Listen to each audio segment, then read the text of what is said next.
And welcome to HBYOB Brewcast, where tonight we're going to be talking about fermenters. My fermenter is always half full. We're going to be talking about plastic, glass, stainless, all shapes, all sizes. However you like your fermenter, we'll talk about it tonight in one moment.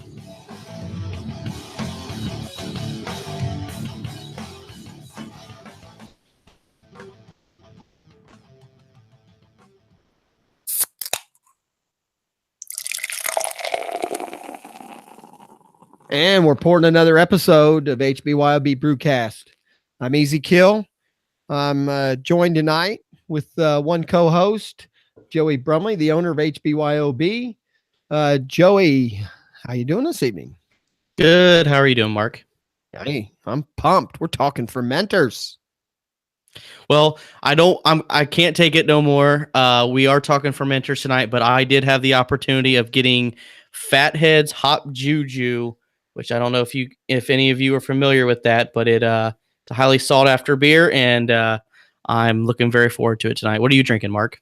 I went back to where we went a couple episodes ago with two beers that I tried years ago and thought I'll never drink again. One is just the basic old Samuel Adams, An just oldie the but a good goodie. old Boston lager. I have that sitting here, and the other one is the Fat Tire, which I think we talked about. Yeah. Both of these were beers again. I tried them years ago. And I'm sure now I'm going to like them versus back then. I probably didn't.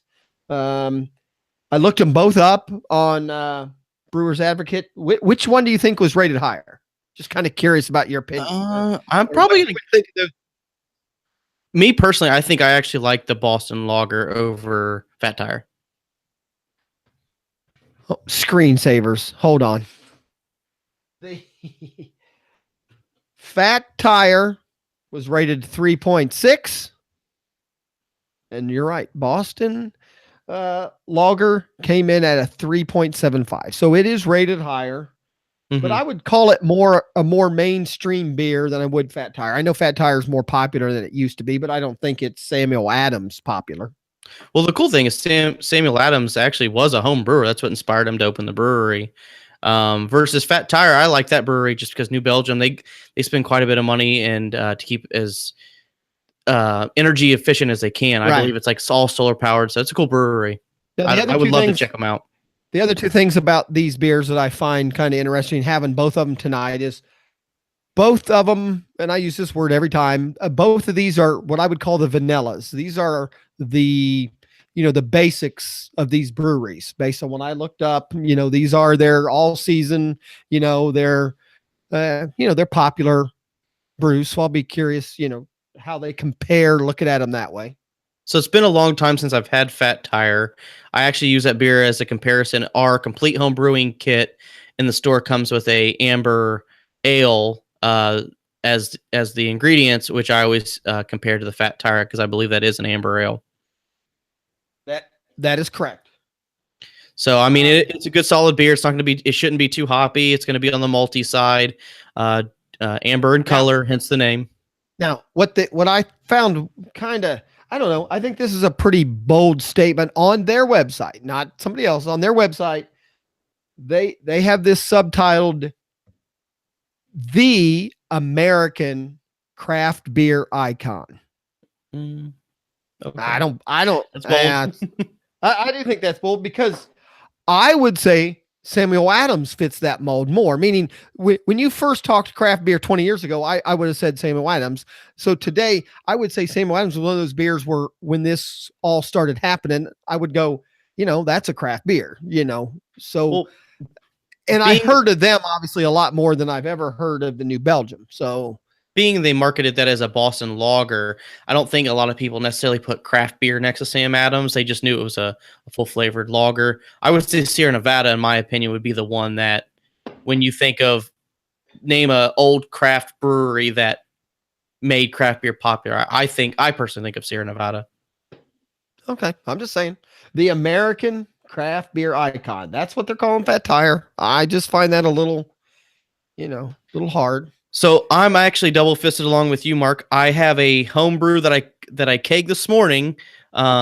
This is my first glass that I've poured. Still a little hazy because it is the first glass out there. So I'm going to try that. I'm actually going to try this right now because I'm pretty excited. I've got 5 gallons of this, and I can. Describe what is it? What did you make? So this is actually a pale ale that I made. However, for the first time ever, I did not do a 60-minute hop addition.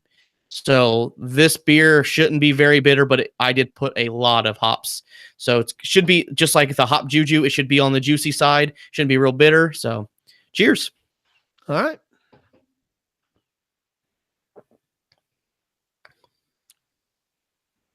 Pretty solid. Pretty solid, I would say. I don't remember the hops that I use now. It's been so long. It's a little piney. I get definitely some Simcoe hops in there. It's my favorite hop. So I definitely probably put this in the recipe, but it's not overly bitter. Maybe some Mosaic in there, kind of earthy hops. Not too citrusy, but Mosaic. I like not too malty. It's pretty well balanced. This beer truly was only boiled for 20 minutes. I was in a hurry and I didn't do a 60-minute addition. I did hop it pretty forward, but it's a good beer. I would brew this again. Okay. I have brewed enough to know don't judge your 5 gallons on the first 12 ounces. Oh, that is a fact. I have had many for the first 12 ounces. I went, oh, damn, I'm going to kill that 5 gallons. And 3 months later, I still got 3 gallons in there. So I'm just saying my opinion. Sometimes you do have to wait a little bit. I've got a stout in my basement that was exactly what you said, Mark. I know you're like, oh, this is great. And every episode, I'm going to take a growler of that because it's been down there. Yeah. I brewed it before Christmas and it's still down there. I don't think that beer's ever going to find a bottom to the keg. Now, again, I mean, this is the problem I'm having, and I'm going to have to start switching. I've got other beers in the fridge. Same exact thing. When I drank this maybe 15 years ago, the Boston Lager, I was like, how do they sell that? And now I would say it's the opposite. It's like, man, that's it. Yeah. I'm like, man, that just tastes, obviously it's better than Budweiser. It's got good flavor. It's got good head. There's some bubbles in there. Again, I'm not the expert on the show, Sam Adams is the Boston Lager. I drink it every time we go to Outback Steakhouse. Shout out to Outback Steakhouse. Dang. Do they have it on draft? Yes, and they always have it on draft. Awesome. And for some reason, they don't have the greatest craft beer selection. And it's just one of those beers. It's solid, in my opinion. Goes well with a steak, a blooming onion, and it's that's what I always get. Right. Again, all these beers I've been re-associating myself with that I would have never, thought I would never drink again. Now, you're right. I put them in the category of they're good food beers. You can eat a big burrito, which I think we both partaken this evening in a burrito. Yes, right these beers both would go fine with a burrito. 160 calories, I think 5% alcohol. So not bad. Before we go much farther, I know I always forget this. We're getting better. One of these days we'll actually get real good. We need to tell people where they can find us. I'm pretty sure we're live on YouTube again tonight. Is that correct? That is correct. You can also watch us at HBYOB.com. There you go. So go to the HBYOB.com website now. That's all you need to know to be able to see us live. Do we have recordings up there yet, or they can just go there though and see the YouTube channel and then they can pick them up from there, can't they? So there's both now. You can watch us live from the website. There's also past shows that's below the live show. And I know we're not keeping track of shows and doing all that fancy, episode 14. Who knows? I think we're on maybe though 7 or 8 in a while. But right, they've gone pretty quick actually. Time does fly. Yeah, time does fly when you're brewing. So you can find us there. We're also just audio live on Spreaker.com. Just go there, search HBYOB. People out there that have what they call smart speakers, the the little things from Amazon you can talk to. You now can load a Spreaker skill in there. When you load it, just you can ask it, hey, play HBYOB, and our podcast will just start playing. So another way now you can listen to us. The website or Twitter, HBYOB 913 937 area code. Now I forgot it. Yeah, that's right. 937 the area code. Yep. So you go there and tweet us. I'm Easy Kill. I'm just at A Fantasy Fan. So people can get a hold of us there. So we're going to be talking about fermenters. Hold on. The beer you just made. I know you said you kegged it this morning. Did you keg it directly from the fermenter, or do you do a secondary? What did you do with this beer? So I actually use a fermentation chamber, which is basically just a converted deep freezer that I put a temperature controller on that keeps it from freezing. And from there, I do what's called cold crashing it. So I transferred it directly from my fermenter to my keg, and I force carbonated it this morning, went to work, and now today it's, obviously it's force carbonated, meaning did you up the pressure that goes into it? Or, and I've done that before. Mrs. Easy thought I was crazy when I was rolling 5-gallon kegs across the floor, just because I wanted it to be drinkable a little quicker. How did you, when you say you force carbonated it, what method did you use? So yes, I basically did kind of what you did, Mark, except over the years, I've adapted the way I do it. There's a couple different ways to do it. The way I did it today was I basically hooked it up, hooked the CO2 up to it, turned it to 30 PSI, purged off the oxygen out of the top of the headspace, shook the shit out of it for 1 minute, stuck it in the fridge. That's really all I did. It might be, I don't know, maybe you guys could tell. It might be slight. I wouldn't even say it's undercarbonated. It might be slightly undercarbonated, but over time, it will naturally get to the right carbonation just from it being on the gas over time. I used to just put it at my serving pressure, but it'd take 1 to 2 weeks for it to get carbonated, and I keg emptied the night before, so I filled this one up. So we waved goodbye to the beer I brewed on my nephew's birthday, and now I've got this one on tap. All right. So the fermenters we're going to talk about, they're the one you just talked about. Is that part of a kit you would purchase or can purchase through HBYB, or are these all individual fermenters that you can purchase? So the one I used is just a standard glass carboy that you can purchase from us. But there's a couple different options. Before we get to that, I want to say I got to try this beer. This Fathead's Hop JuJu. It smells delicious. All right. But before you drink it, though, the smell, is it a more hoppy smell than the stuff you made? I wouldn't say more hoppy, different hoppy. The one I made's more on the pine, earthy side, versus this is much more much more tropical fruits, citrus.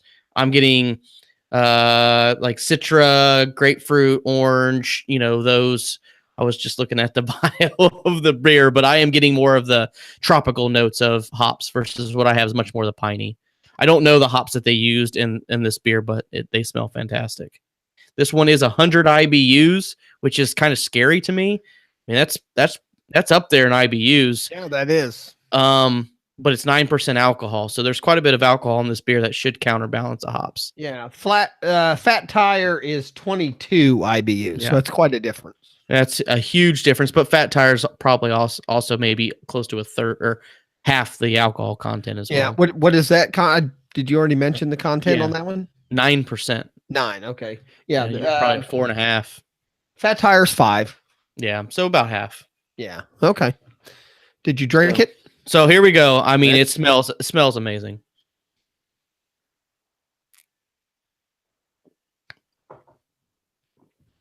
Wow. I would say next to the Zombie Dust, this is probably my on the cast. This is my second favorite beer on the cast. I would still say I think I like Zombie Dust better for a different reason, just because this beer is 9%. I mean, I can't pound these down and walk. But this beer, for 100 IBUs, for the aroma, it's balanced perfectly. I don't get... there's a strong bitterness to it. It is a little cloying Tons of flavor, tons of aroma. This is a very solid beer. If I could get a recipe similar to this, I would definitely brew it. What's the brewing company? The brewery's Fatheads. Okay, and I've so had Fathead Brewery. Where are they located? They're actually from Ohio, Middleburg Heights. I'm not sure where that's at. No, don't know. We're south, east, west. I'm not sure where that is in comparison to us. But a thing called Google. Yeah, I'm doing it right now before the show. Which we maybe need to do one time. I know we've gone back to where we all pick our own beers, but maybe one time we need to pick some local. Each of us pick a local brewery and do. I know the Yellow Springs Brewery. I've been enjoying a few of their beers here lately. Obviously Warped Wing is big in the area. We've already done a few Cincinnati beers. So, I mean, that's the thing. The beer that I'm drinking today, I'm not sure anyone can find it. I got lucky to get a hold of this one. I know a guy, but you know a guy who knows a guy, pretty much.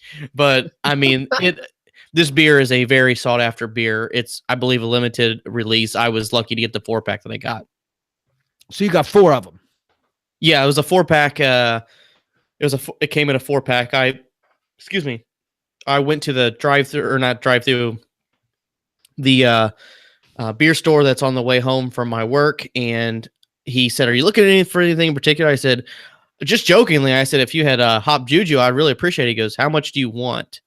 And I just went, "Oh, wait a minute. Said, what do you mean?" I'm not even joking. Not even joking. He goes, "How much do you want?" I said, "Well, I'll take a 6-pack." He goes, "Well, they don't sell in 6-packs.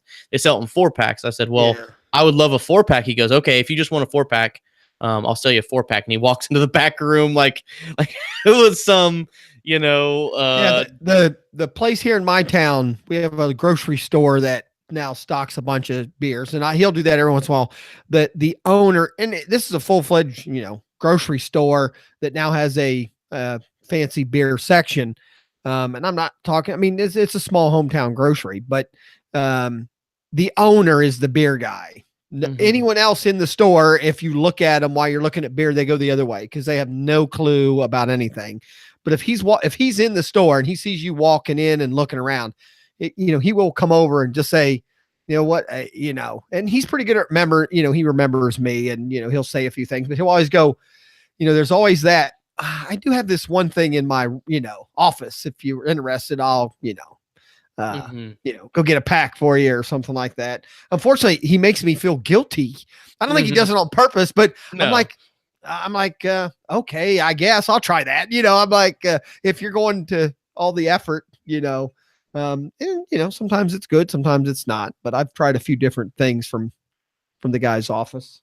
So based on what I see here, it looks like Middle Heights, Ohio is way north, even north of Akron. So okay, I figured it had to be up there. We didn't know, like almost directly north of Akron, right? Just a smidge west towards, but all the way to, what is that, Lake Erie? I don't know my lakes. That's the big lake right there. The big lake up north of Ohio is Erie. There we go. I think they even call that one of the Great Lakes. Just familiar. But I mean, this beer's fantastic. I've had some other Fathead beers. They've all been really, really good. I had high expectations for this beer, and it's completely delivering. And is this a specialty beer for them, or is this something that they are brewing year round? I think this is a limited release beer for them. Most of them. And the nice thing is they put the bottle date on. It was bottled 2/23/2018. So this is a very fresh beer. I doubt I'll have that on my Sam Adams. Not even a month old. So, I mean, really good beer. Highly, if you couldn't get your hands on it, I would very much recommend it. Huh. I'm actually sad that this is my last one. You already drank the others? I gave some away, and I have had one before the show. You're as bad as the other co-host we have once in a while. Just doesn't know the rules. Well, I mean, a beer this good, I got this Friday. I couldn't wait till Tuesday, so that was not going to happen. We could have had an emergency podcast. We could have broken in, Well, then again, most of all the other beers we've had, I've had before. I've had Sierra Nevada before. I've had Guinness before. You did not have the zombie dust. You hadn't, but that you True. did wait. That one you waited. I'll give you That one I waited. I think we did that night, the day I got it. Yeah, that's true. You did get it the same day. I That's believe what started us even podcasting. We're like, if we're gonna drink this, let's record it. Yeah, And now here we are. And that's not on anything that I have. I think that's just on Spreaker. So right, yeah, that's true. It is just on Spreaker. That's audio only. Yeah. So, and one of these days, and actually, we should do it now. We now have the 5 podcasts. We're going to get these up on Apple Podcast or someplace somewhere where all people can download them if they want. iTunes. Yeah, they do not call it. iTunes is a software program. Apple Podcast is now what they call their podcasting part. So they just changed it. And I guess they're actually coming down on podcasters that are calling it iTunes. They don't want it called that anymore. It's just Apple Podcast. So we're getting there. We're moving slow with we got nobody to impress. But so are you drinking both beers, Mark? I only brought one glass. I'm almost done with the first one. Oh, right, man, you're pounding it down. I'm drinking two at the same time. To me, it's hard to get I'm such an expert. I don't want to ruin my my homebrew is pretty much only on tap, so I have to pour that in a glass, and then I gotta get another glass. I don't want to finish that, so I do want to. All right. So I'm gonna do Fat Tire here in a minute. So I guess that would be a good segue to talk about the fermenters today's show's about. Basically, when you get fermenters, your choices are basically 3. The first one is the one that comes with almost all brewing kits. It's just your standard plastic food grade bucket, easy to clean. The benefits are it's very easy to clean. The cons are it scratches easy, and they do retain odors over a long period of time, so you will need to replace them every couple of years or so. Your second option will be glass fermenter. Well, but the other thing, if you're going though, they're also cheap. I mean, that's obviously the other advantage. It's a very inexpensive way to start fermenting. That's why almost all brewing kits come with them. The one we have comes with one. I used them I still use them to this day, so it's not like they're bad. Just over time, you gotta change them to new ones. So that would be your. But let's stay on buckets. So I don't know. Is plastic the only option in a bucket? Are there stainless steel? Yeah, that's actually what we're going to get to further down. Down. So when we get into stainless steel, that's an actual. That would still be considered a bucket. Yeah. So basically, I look at it as the entry level, and it's not even entry level. It's just a matter of everything's choice. I like the plastic buckets because first off, they're cheap. They're inexpensive. They've got graduated markings on the side, so you know how much you're putting into them. I put a sticker thermometer on the side, easy to clean. I love my plastic buckets. I still have they come out my ears at the house. I've got them everywhere. All right, I'll give you that one because that's all I've got. I shouldn't say that. We're gonna go. I don't know if you're gonna go to glass next. I have a glass carboy also, which obviously that's also used as a fermenter. So yeah. So and that's the other thing. Like even when like I told you, over time the buckets do start to scratch, which is places for things to harbor like bacteria or potential things that are bad for the beer. Another thing is they do start to retain odors. They discolor. So they do make, when you get to all grain brewing, customers bring them in all the time. That's what I crush my grains directly into. That's what I put my sanitizer when I'm done using it into. I mean, it's not like they go to waste. I just don't actually ferment in them after 2 to 3 years. Okay. I just opened, speaking of flavors and odors, when I open the new Belgian Fat Tire, I get a fruity smell. Mm-hmm. I do get a fruity smell, which obviously I did not get with the Sam Adams. So I'm going to go beer 2 here. Well, that's gonna have a ale yeast, so that's probably where that fruity smell you're speaking of is coming from in comparison to the Samuel Adams. Okay. I would say that beer is probably going to be a lot more malty, not as dry, and neither beers have much hop bitterness, if any. I'm too sweet to be bitter. So let's go from plastic. What's the next? And let's stay price oriented. What's the next jump price wise? Because I'm guessing bucket definitely was the cheapest. So the next step up would be glass carboys. Most people have them. Even if you're not a home brewer, you probably have one. You probably put change in it. They're typically 5, 6, 6.5 gallon. Some people use them as secondary. Some people use them as primary, like I like to use. The benefit to glass is if you take care of it, it will last you forever. It's non-porous, so it won't stain, retain odors. You can scrub the heck out of it. It will not scratch like plastic will. The downfall is it's a pain in the ass to clean. It has a pretty, there are other options, but most glass carboys you're going to purchase are going to have a pretty small opening, so you're going to need a scrub brush to them. Yep. So that's the biggest con. Brushes and angles. I got all like 3 different brushes with 3 different lengths and 3 different bends to them to clean different things. You're right. Buckets are easier to clean. The other thing is, you have a few home brews, you brew your beer, and glass gets slippery when it's wet. And the last thing you want is 5 gallons of shattered glass mixed with sticky wart all over the floor. Right. But come on, you got to be careful.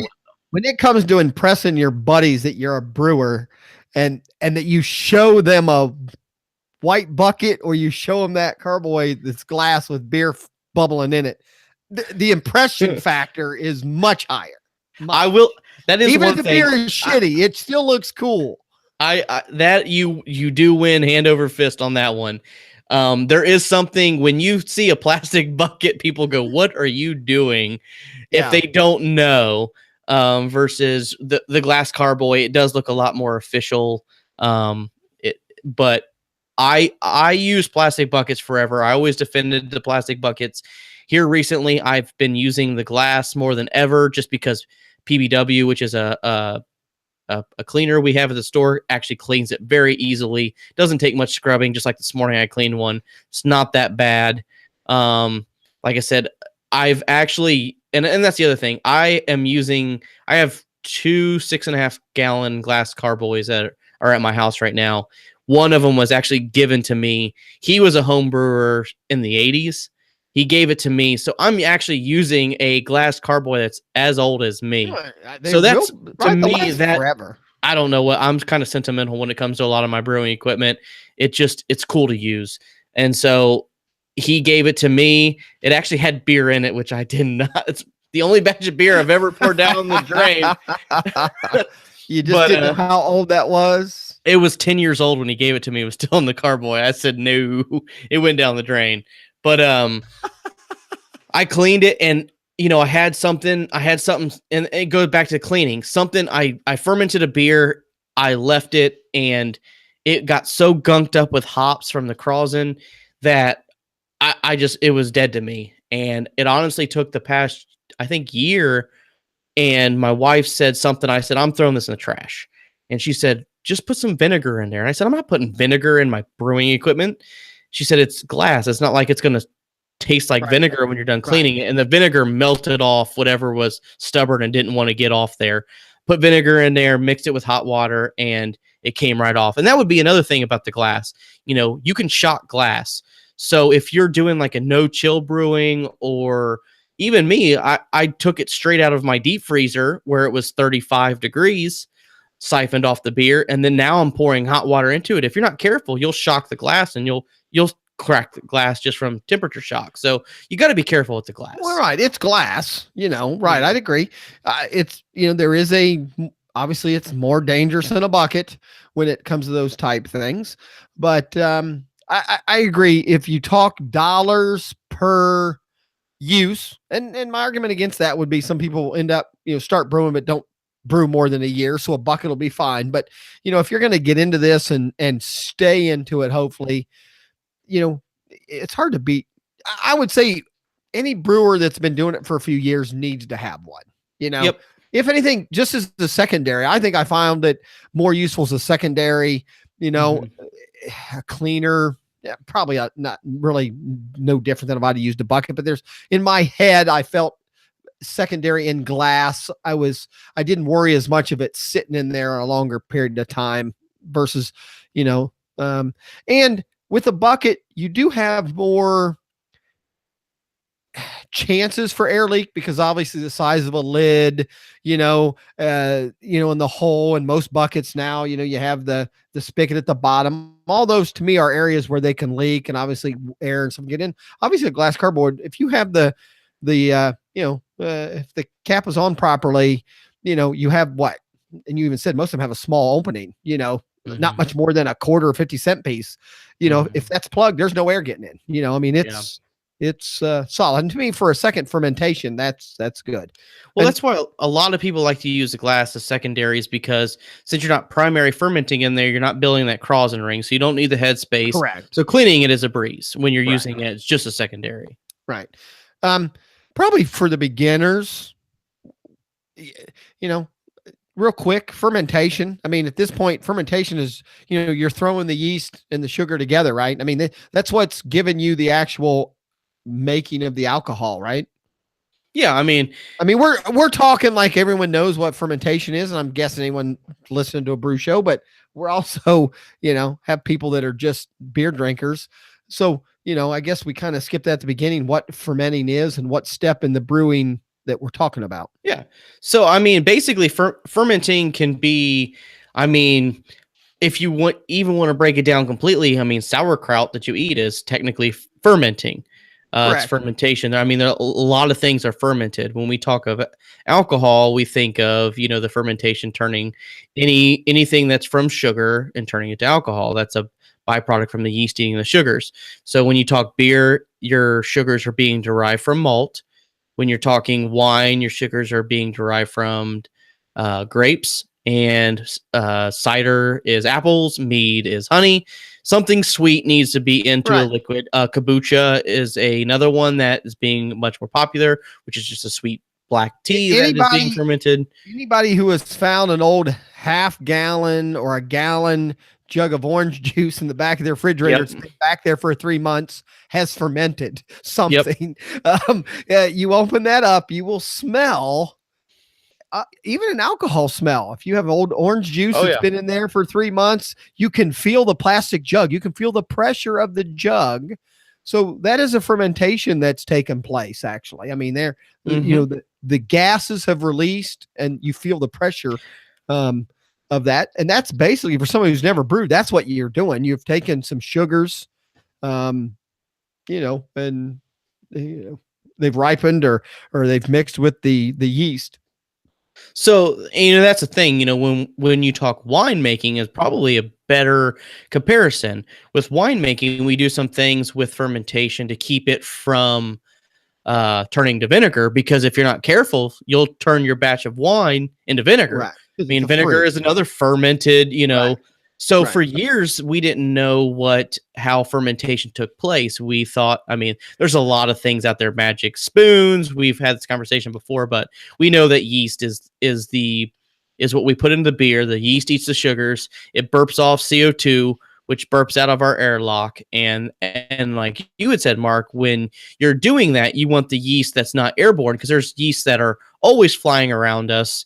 We want the yeast that we put into our beer to make our beer with the flavor profile that we want to get our alcohol, not just wild fermented yeasts.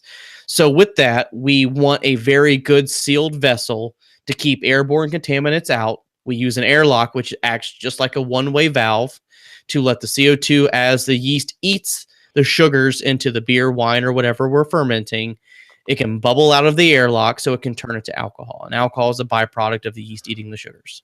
Right. And CO2 is released. All right. And I just, again, just sitting here, I realized we hadn't mentioned what we were talking about as far as why you need these fermenters. And obviously these fermenters are the container that you're using for this process to take place. Which brings me to let me talk about my fat tire. Okay. And compare the two, because obviously these two are rated similar. They're the vanilla beers of these companies. If these were blind taste test, the Samuel Adams, I would maybe have not said was a craft beer. I might have just said, that's, A good lager with some flavor. A good lager, beer, whatever. The Fat Tire definitely gives me more of, if someone would have handed me this, say I brewed that, I would say, okay, you probably did. You know what I'm saying? There is a craft beer taste. I don't know if that's again, people, if you're coming here for expertise from Easy Kill, you're not going to get it. But, I'm just going to give it what an honest person would say, or somebody, to me, this is a crafty beer taste. And the reason I'm saying it now, as you said it, this has it's not vinegar, but it has it Almost has a little cidery. bit of so drinkable, I mean, I'm not saying I don't like it. Don't get me wrong. It's still very good. But it to me is more of a craft beer than the Boston Lager. This is what I would drink now, meaning I'm pretty good. This is the kind of beer where at 10 o'clock at night, Mrs. Easy's already put away her, she's dreaming, and I'm just sitting here watching a ball game or whatever. I prefer this type of beer. There's a little flavor to it. It's got a little, some taste and stuff. It's more enjoyable for me just to sip on or drink, and I could drink a couple of these no problem. Where the Sam Adams one, obviously I could do that still with the Sam Adams, but Sam Adams is definitely more of a lawnmower beer, or a couple, a burrito and a couple of those would be fine. Or, just at a picnic where you don't really know what's going to be going on. You just want a 6-pack of something good to drink. I would do that. So I would put these in two different categories for how I would drink them, but I would say both are good beers. So I actually have had both beers quite often. Obviously, they're probably the more readily available beers, and I actually do prefer the Sam Adams Boston Lager over the Fat Tire. Yeah, but I don't think I would agree, but I don't, because they're different. I would still rate them about the same. I just think for the alcohol by volume that the Sam Adams is just a good session. Like you said, lawnmower. If company's over, I can drink many, versus the Fat Tire. Right. It's a little bit more full bodied, and I would start to get. I would switch it to something else later on. It's not something I could drink a 6-pack of. That's what I'm saying. One of these Fat Tires in the fridge, and I'm getting ready, watching a ball game at 10, 11 o'clock at night, to just go, hey, I just want something to sip on or drink. I would pour that and sit there and drink it. So yeah, I'm happy with both purchases. I would be fine with them. Let's move on to we're going to leave glass and and we're going to step up in price. I'm assuming it's stainless, or are they about the same? We'll be talking when we move to stainless. What's the advantages? What's the price? So I think almost everything that we speak of, you can use a multiple of 3 to 4. So plastic, times that plastic by 3 is glass, times the glass by 3 to 4. Now you're talking stainless. Stainless has options of basically you can do like the next fermenter I'm actually going to purchase is going to be a brew bucket, which is basically a bucket, like I said, easy to clean, but it's made out of stainless steel. So I won't need to replace it every couple of years. It will be the last fermenter I should ever need to purchase, meaning, so it's got the benefits of glass. It's the SS Brew Tech brew bucket, and that's going to be the one that I purchased. So it's got the benefits of the plastic bucket. It's also got the benefits of the glass. And if you take the cons of the two and marry those together, this doesn't have that. So it's easy to clean, nice big opening, will last forever, and you don't have to worry about dropping it, breaking it, things like that. The only con to it is it's much more expensive, but like a carboy though, you're buying it and it should last you pretty much through your brewing experience. I mean, I would assume, I know, as long as it doesn't get even, and that's the nice thing about saying, even dented, you're not, disturbing anything. You just, obviously the top is what you got to be careful, just so it's airtight still. Yeah. So this has a silicone. That's what I say. So it has the same full-size lid as like a real bucket. Yep. With a gasket or something on it, I'm assuming. Mm-hmm. And do these buckets also have the spigot on them? They do. So there's get them either way. So on our website, there's two different versions. There's the standard model, which is a spigot at the bottom, which is cool. You can turn that spigot, and it has a pickup tube, so you can control how you, as it gets closer to the yeast cake at the bottom, you keep from sucking the yeast from the bottom up, which is fantastic. So you can actually control how far this dip tube goes into the beer to keep from sucking a bunch of yeast into your beer. Drains from the bottom, so you don't have to use a siphon. Awesome. The other thing that it also has is the Brewmaster edition, which is a little bit more expensive, has a probe that goes in the center, so you can put a thermometer in it, so you know what temperature your beer is fermenting at. But what I'm going to do, since I have a fermentation chamber, is actually put my temperature controller probe into that well, so I can control the temperature of my fermentation. What about airlock? Is it same thing, like a bucket that just has a hole in the top for your airlock? So the one we're speaking of now takes a standard bung and airlock, just like a glass carboy would. Okay, so it still needs the bung. It still needs the bung, though. So correct. It's not. There's no just small rubber gasket opening for the airlock only, which some bucket lids you can buy have just that. So that I've seen both.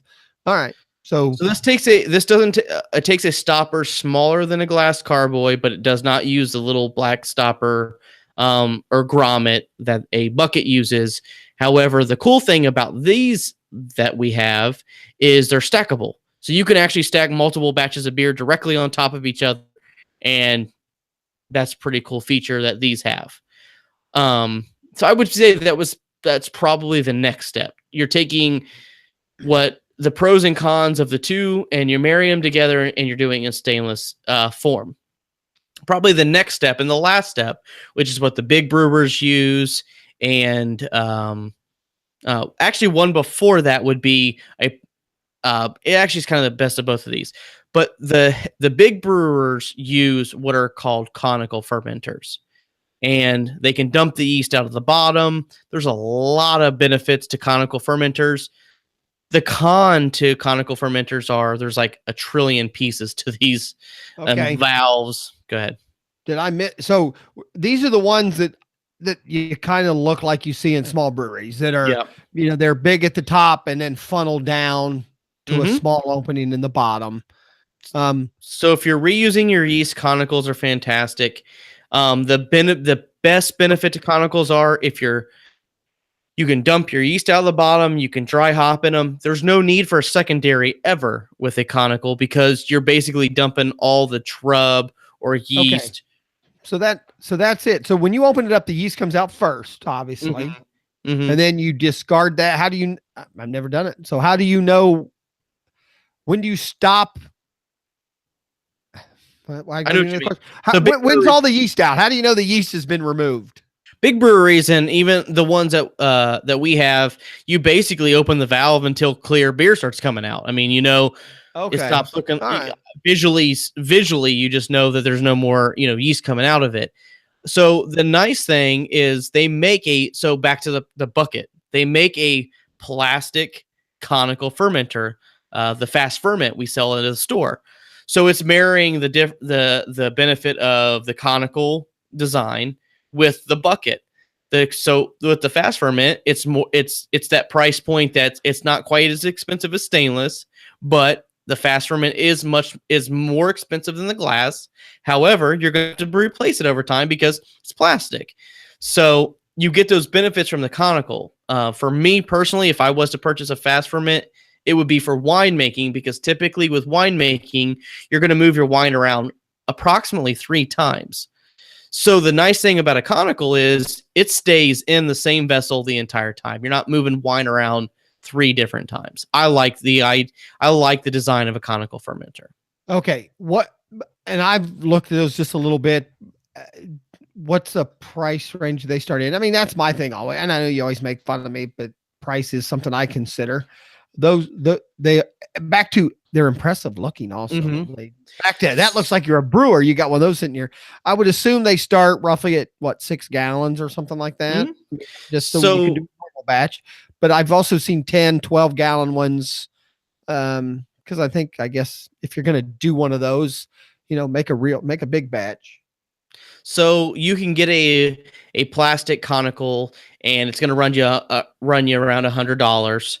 If you want to go with the stainless steel, I mean, you're looking depending on what options, the valves. I mean, there's a lot of variables, but you're really starting to talk. You're getting close to the $500 range when you start talking stainless conicals. And which obviously I already said, obviously all your big breweries are using those. So that must, I don't know if that means, is that your best results or just most longevity, meaning you're a real brewing company. You want something that's going to last a long time. So is the actual final product any better on that type of fermenter? So that's actually the greatest point I want to say to all this. I don't care if you use a $10 plastic bucket or $1,000 conical fermenter. Or a free aqua water 5-gallon empty jug. Correctamundo. Which was my very first fermenter ever used. Yep. I borrowed a 5-gallon empty water jug from work and fermented my very first beer in that. Didn't cost me a thing. Your recipe and ingredients are much more important than any of those variables. It goes back to longevity, ease of use, and like we talked about from our last episode, where you're at with the hobby. Is it a hobby? Is it something like for me? I want to buy a stainless steel fermenter because I've been brewing for 10 years. I'm going to be brewing until I can't lift my carboy up no more. Why not buy a fermenter I'm going to use for the rest of my life? And that's why I like the glass. That's probably the reason why I don't like the plastic. However, if you put that same recipe in a plastic carboy or a $10 plastic carboy or $1,000 conical, quite honestly, the end result, in my opinion, will be exactly the same. I'm guessing Budweiser uses pretty expensive conicals to make, just regular Bud Light. So, obviously to them, it's not increasing the flavor of that beer. It's just over time and the cost and the efficiency, it's cheaper for them to use something like that. I love the conversation of, but Budweiser does it, or this brewery does it, or whatever. As a home brewer, we're not constrained to what those big breweries have to do. Obviously, Budweiser's not going to use a plastic, 8,000-gallon bucket. They're going to use stainless steel. Right, but my point is they're using stainless because it's longevity and durability, not that it's going to add anything to their recipe. No.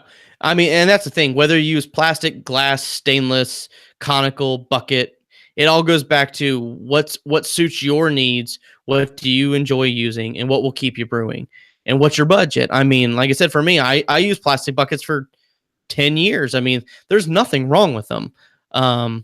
I started using glass more recently just because of the nostalgia, and I like to be able to scrub the heck out of it and not have to worry about scratching it up or replacing it over time. More recently, I want to invest into a stainless steel conical style or bucket style fermenter just because I realize I'm going to be brewing for a very long period of time. So I just want to... Stainless steel bucket wasn't even something I knew. I think I even brought that up tonight. Like, It seems like someone should invent one of those. Hell, I didn't even know it was a thing.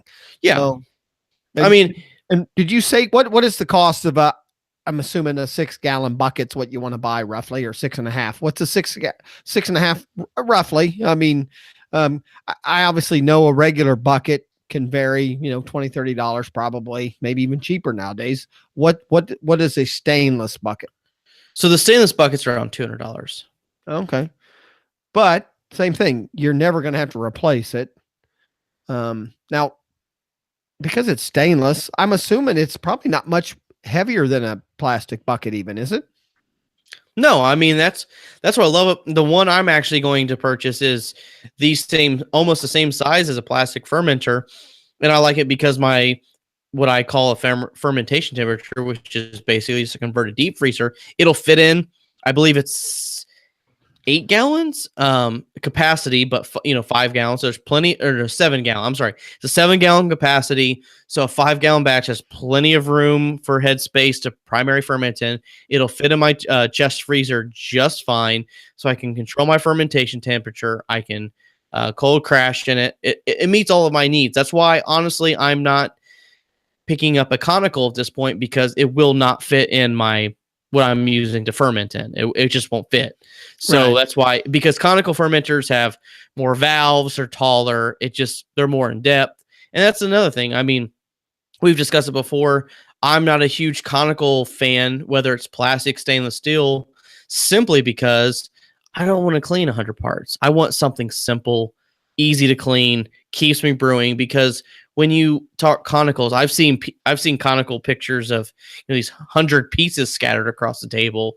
I don't want to clean those every damn time I feel in drain of beer. I just Right. you Yeah, can I call me- wouldn't I don't think either. it's necessarily lazy. It's just I just don't want to do it. I always say whatever keeps you brewing and makes you happy is what you need to choose. And and for me, that's not where I'm at. Cleaning something, spending an hour to clean all the pieces and parts is not where I'm at with brewing. It's not going to keep me brewing because my time is of the essence right now. Because cleaning got me out of brewing. Yeah, it is. So, getting back into what makes it easier, and keeps you doing it, then obviously, it's back to, a stainless steel bucket, or like I said, start with a regular bucket, and, you can brew for years with a couple of buckets. What's nice about buckets, my wife to this day, that cardboard, Mrs. Easy still hates that cardboard sitting back in my someday I'm going to brew area. But the 3 buckets are stacked on top of each other, put away, and she never once bitches about the buckets, but the cardboard just sits there and it's in the way. While we're closing here on fermentation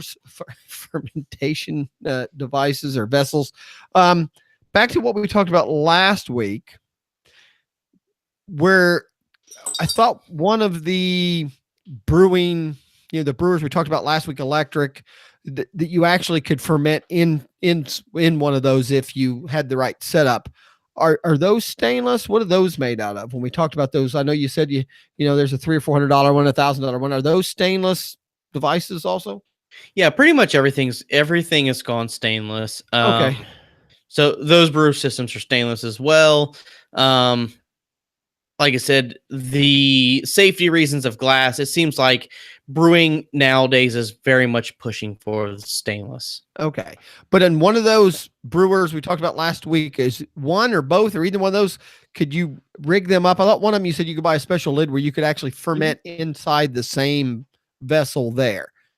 So the mash and boil does have a fermentation lid that you can attach to the top of it, so you can ferment in it, which would make it very similar to a brew bucket system. Okay. The downfall is, obviously you can't brew any other beer while it's fermenting in your brewing system. Right. But at the same time, you said if a stainless steel bucket's 200, obviously if you put that towards one of these, to get started. But again, some of that stuff is, for most people, still down there. Like I said, my very first brewing thing, I did it in 5-gallon. Now, like I said, because the water jugs are exactly 5 gallons. I realized I had to adapt my recipe for about 4 gallons. But again, I was doing the extract brewing, so it just made it a little stronger. That's all. That's the nice thing about extract.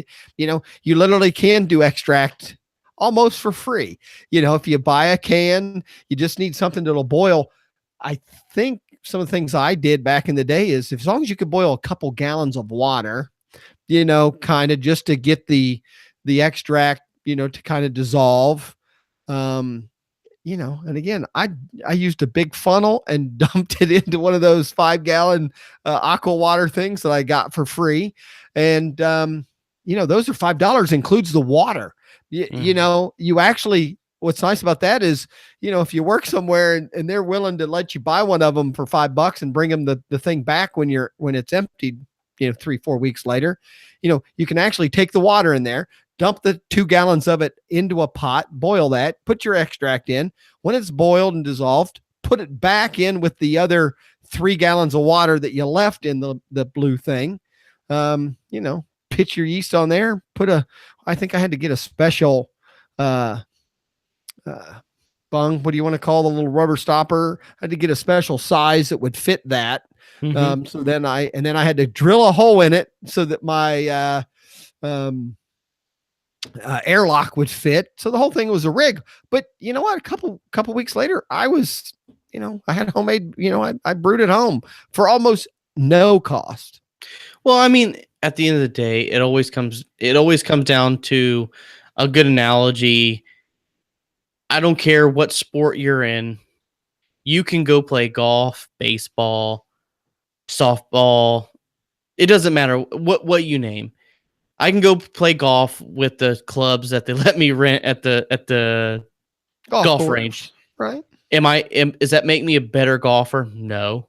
Does it make me a worse golfer? No, because I don't ever play golf. Now, when I'm playing golf all the time, I'm going to want my own clubs because I like to shoot pool. If I don't have my pool stick with me, my game's off because I'm used to using my pool stick. Sure.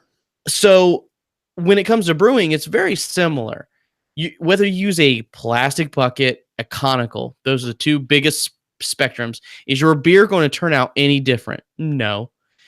But it all goes back down to if you're doing it all the time and you enjoy it, you'll eventually invest into equipment that makes things easier, better. It's not even easier, better. It's what's more suited to you. Right. It's what you like to use. And with brewing, it's just like golf or anything like that. It's personal preference. I personally like to use certain things. It doesn't make my way better, same or worse, but it's comfortable to me. And that's what makes it better for me because it's comfortable to me.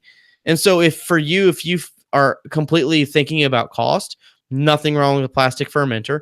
If to you, it makes you feel comfortable being able to harvest your yeast and reuse it and do this and do that and not transfer it around, then pick up a stainless conical. Or a plastic conical. Right. It's completely up to you. I since then have invested in a lot more stuff and still stopped brewing. I guess part of me is more when we do these podcasts is I know there's a few people that'll listen that have never thought the first time about brewing any beer, and sometimes they don't want to do it because I don't want to drop, back to the golf thing. Nobody wants to buy $300 worth of golf clubs to go play their first round of golf. And that's fine, borrow some clubs, whatever. And I would say the same with brewing, do the first batch as cheap as you can. I would think as someone who owns a brew store, you want more people who brew than you necessarily want people who are spending money on brewing. You know what I'm saying? Because if there's a lot more people brewing, they will eventually buy equipment versus, I'd rather have 10 people that are buying small amounts of brewing now, knowing that maybe down the road, a couple of years, they're buying the more expensive stuff. So the key is to let people know you can do this almost for the if you plan out a little bit, you can really do this for the case of a fairly decent, craft beer, 24 of some of I'm guessing if I go buy 24 fat tires, I'm going to drop $25, $30. I'm guessing close to $30. I could brew with very simple equipment. I could brew an extract beer. Absolutely. And that's the thing for me is, choosing which route that is best for you. For me, it is one of those, if you are budgeting or not budgeting, it really doesn't matter. It's what's right for you. You can choose. But my concern is people don't know yet because they've never brewed. I think if someone walked in your store today and they've never brewed, now, I'm guessing if they told you, well, but I don't care about budget, I want the right equipment, and that's fine. There's a few people like that, but most people say, hey, I just kind of want to get into this. I'm sure you have some basic kits that that are mainly plastic to get someone started versus, stainless or even glass. Well, to me, honestly, my biggest goal is just to get people brewing, and not try to push them into a direction that they're not comfortable with. I'm not going to upsell something that may not be comfortable to them at the same point in time. I also know you can get started very, very simple. Some people, just want to, go all out with the hobby right out of the gate. So it's really just trying to cater to what's right for you. It's very difficult because you can brew very good quality beer for very cheap, never change your ways, and that's it. But if you get I relate homebrewing like getting tattoos. Sometimes you get one and you say, one tattoo, I'm done. I can now check it off on my bucket list. Or you can say, oh, I got my first tattoo and I'm thinking about my next tattoo. And homebrewing is the same way. If you get your first home brew, I love it when customers come in, they brew their first batch of beer, and you can tell they come in, a couple days later, a couple weeks later, and they're hooked. They love it, and they're going, and they're going to do it a long period of time. And those are the people. I don't want to even use the word upsell. Those are the ones that's like you're going to want to get into kegging. Sure. You're going to want to do this. You're going to want to do that because you're a brewer, just like golfer, pool player, whatever. You're obviously into this. You want to do it. Let me help you cut the BS of where you're going to want to be with this hobby. Right. All right. I think that'll settle us down on fermenters for the day. Yeah. And again, and you even said that, I'm not even a golfer. Mm-hmm. Back in the day, I played a lot. So, when I was in high school and young, I played a lot. I would have considered myself a golfer. My dad was a golfer. Now, once I got kids, it was hard, blah, blah. But I now use a $4, $5, $6 golf ball, because I know it makes a difference now. My game isn't even good. I'm not an expert, but I do play good enough that I know there's a difference between a $1 golf ball or 50 cent, but no one cares if it goes in the water because they don't play enough, versus I know if and I am one of those, I want to do what's right, in the long run, meaning if I enjoy something enough, and I do enjoy, again, I don't play a lot, but I'm one of those, if I want to go do it though, I might as well try to do it right now, so I do have the better clubs, and I do hit a $5 golf ball because you can judge your game properly now. Unfortunately, you get your equipment up to a certain point to where now you go, okay, now if something's wrong, it's me. And I'm sure beer equipment's that way too, even though, like you said, it doesn't make that big a difference if the recipe's right. But if you take that same recipe and move it up through better equipment, you're probably going to make it more consistent. I'm sure there's brewers out there that want to, I don't know. I'm one of those, I experiment. I always want to do something different, but I'm sure you probably deal with people who brew that say, hey, I have found a recipe I love and I'm brewing 5 gallons of this all the time, and they want to make it consistent. So better equipment will help make it or keep it consistent. Wouldn't that be correct? That's correct. I actually boil it down to, I've had a conversation with a couple customers that came in the store. A little bit of the placebo effect comes into play. I honestly believe when it comes to, I don't care if it's equipment, what you're talking about in your head, if you feel comfortable, it's back to, I'm an avid pool shooter. My pool stick, when I pick it up, I don't even need to look at it. I know when it's in my hands, it's mine. It could be a $2 pool stick. It could be a $5,000 pool stick. I know it's mine. I'm comfortable. I paid whatever money. I don't even remember how much I paid for the pool stick, so that when I shoot pool, I don't know what's in my hand because I think about the game and not about my pool stick. Right. And I think with beer making, it's very, very similar. If it makes you comfortable, if you feel like you have to buy a $10,000 brewing system to make good beer, so that's out of your head, then that's what you got to do. Right. If you know, like I know, you can brew beer on a broke ass budget and make just as good a beer. Well, I placed very, very highly in a brewing competition, like reusing yeast, expired grains. I mean, so I know if you do things right, but at the end of the day, I had back to a conversation with customers.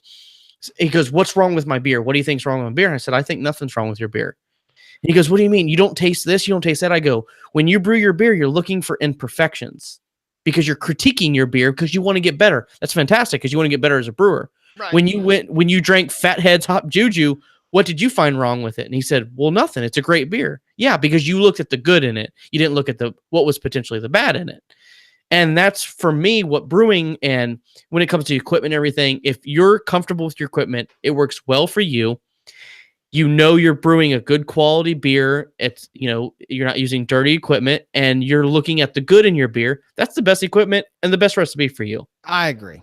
I've been using my equipment for a long time and I'm used to it. So you know what? I'll stick with my equipment. All right, everybody, we've gone over an hour now. We appreciate you putting up with our fermentation discussion. I learned a lot. I enjoyed the 2 beers I had. I think Joey did also. Oh, yeah. Next Tuesday, Next Tuesday, we'll be here. I think the following Tuesday you won't be, but next Tuesday you are, correct? Next Tuesday we're gonna talk bottling and kegging. Step 2, the next step from fermentation. Once you're removing it from this bucket, you go where you're gonna put it. So that's what we're going to discuss next week. I'm going to throw out there that next week we go like we did with St. Patty's Day. We went a week ahead and we went with some Irish beer. I say next week for Easter we go hops. I know you did it but you need to come up with another hoppy beer because hey, on Sunday for Easter, we're going to give you a couple suggestions on a few hoppy beers to be drinking on Easter Sunday. So join us when we talk. I'm gonna use the word Easter beer because if you're not going to drink a good hoppy beer while you're out hunting for colored eggs, when the hell can you enjoy a good old hoppy beer? So if you're willing to accept that challenge, we're going to go hoppy next Tuesday again. So join us for that. Joey, I appreciate you joining us tonight on HBYOB Brewcast. One more time, where can everybody find you? Where's the store location? And how can people get a hold of you? So all of the links for everything, social media and the store is in the description on our YouTube page. All right. And back to, go to the website, look at the video, look at the products, you can see us up there. I'm Easy Kill. You can find me, again, I'm on Twitter at A Fantasy Fan. We do a fantasy sportscast, once a week also. Normally Chris would join us. He's a little under the weather. We'll have to make sure he knows we're going hoppy next Tuesday and, try to get him out of that sickness. Nothing like a couple hoppy beers to get you from, sweating. So do you know where under the weather came from? Oh, God. Never mind.